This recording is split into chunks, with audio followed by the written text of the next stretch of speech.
नमस्कार, मैं संजय अम्बेडकर। आप देख रहे हैं भीमराज दस्तक चैनल। इस वक्त हम इलाहाबाद में मौजूद हैं, इलाहाबाद के बमखोड़गंज में। यहाँ पे बहुजन समाज पार्टी के कार्यकर्ता सम्मेलन था।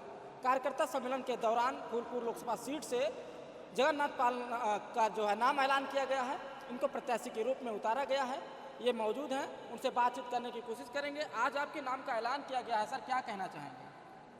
मैं सबसे पहले भीमराज दस्तक चैनल को धन्यवाद देता हूं और मैं आदरणीय अपने नेता सुश्री बहन सुश्री मायावती जी को बहुत बहुत आभार प्रकट करता हूं कि उन्होंने साधारण से कार्यकर्ता को फूलपुर संसदीय क्षेत्र का प्रत्याशी बनाकर मेरा ही नहीं मेरे समाज का भी गौरव बढ़ाने का काम आदरणीय बहन जी ने किया है।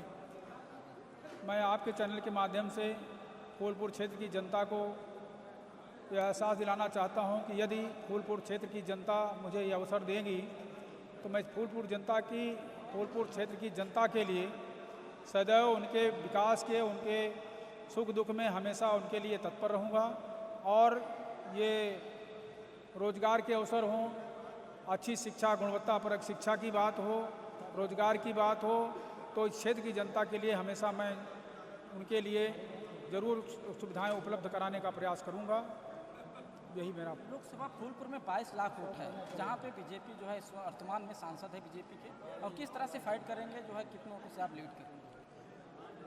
22 लाख फूलपुर क्षेत्र का जो वोट है उसमें 6 लाख तो हमारे बेस वोट हैं, शेड्यूल कास्ट का वोट है, और 2.5 लाख जो है हमारे पाल समाज का वोट है, और जो न्याय पसंद ब्राह्मण क्षत्रिय वैश्य हैं वो भी हमारे साथ हैं। बाकी पूरा ओबीसी, चाहे वो आहिर, गढ़िया, कुर्मी, काछी, लोहार, कुहार, नाव, तेली, भुजवा, कलबार, जितनी भी जातियां हैं सब मेरे साथ हैं। सबका मुझे समर्थन मिल रहा है और मैं उन्हीं के बल पर चुनाव लड़ूंगा और चुनाव में भारी बहुमत से जीतूंगा। ये इसमें कोई दो राय नहीं है। बीजेपी कह रही है कि हम राशन दे रहे हैं और जो है शेड्यूल कास्ट हमारे साथ है।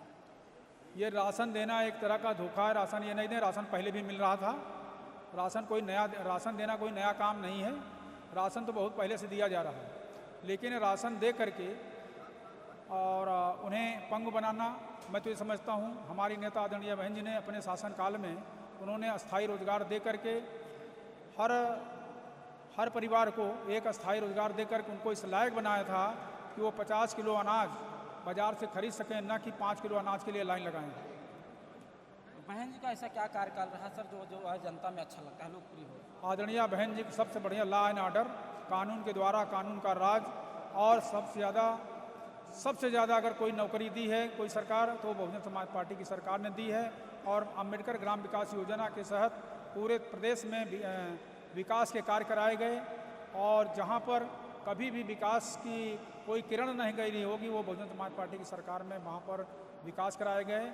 आवास योजना हो, पेंशन योजना हो, जितनी जन कल्याण की योजनाएं हैं आदरणीय बहन जी के समय में, सारी योजनाओं से प्रदेश में खुशहाली आई है, हर क्षेत्र में काम हुआ है। बहुजन समाज पार्टी संविधान पे चलने वाली है और संविधान को बदलने वाले बीजेपी करेंगे संविधान को बदलेंगे 400 पार सीट लाके। अब वो दिन भूल जाएं। बहुजन समाज पार्टी इस देश में सरकार बनाने जा रही है और संविधान बदलने वाले वो अपने को सुरक्षित रखें। संविधान बदलने का मंसूबा रखने वाले वो भूल जाएं। अभी SC ST OBC माइनॉरिटी, न्याय पसंद ब्राह्मण क्षत्रिय वैश्य सब समझ चुके हैं इनके धोखे में नहीं आने वाले हैं। बहुजन समाज पार्टी में इस समय परिवर्तन की लहर चल रही है, वो पश्चिम से शुरू हो गया है, पूरब तक जाएगी और इस देश में बहुजन समाज पार्टी की सरकार बनेगी। आदरणीय बहन जी इस देश की प्रधानमंत्री बनेंगी और संविधान अपने आप बचेगा। इंडिया गठबंधन कह रहा है कि पाल समाज हमारे साथ है, कैसे करेंगे सर? इंडिया गठबंधन का काम खत्म हो गया है। अब NDA और बहुजन समाज पार्टी की लड़ाई है जिसमें बहुजन समाज पार्टी विजय हासिल करेगी। तो प्रत्याशी के तौर पे घोषित होने के बाद क्या कहना चाहेंगे समाज को क्या कहना चाहेंगे प्रत्याशी के तौर पर? मैं संपूर्ण समाज को ये कहना चाहूँगा कि ये झूठ फूट लूट वाले जो झूठ बोल करके फूट पैदा करके देश को लूट रहे हैं, इनसे सावधान रहें। यही समाज को मैं यही कहना चाहूँगा, इनसे सावधान रहें बस। अभी हमारी बात हो रही थी जगन्नाथ पाल जी से जो बसपा से प्रत्याशी हैं फूलपुर लोकसभा सीट से। उन्होंने कहा कि जो लूट फूट वाले हैं बीजेपी वाले हैं, इनसे सावधान रहें और बसपा को जिताएं।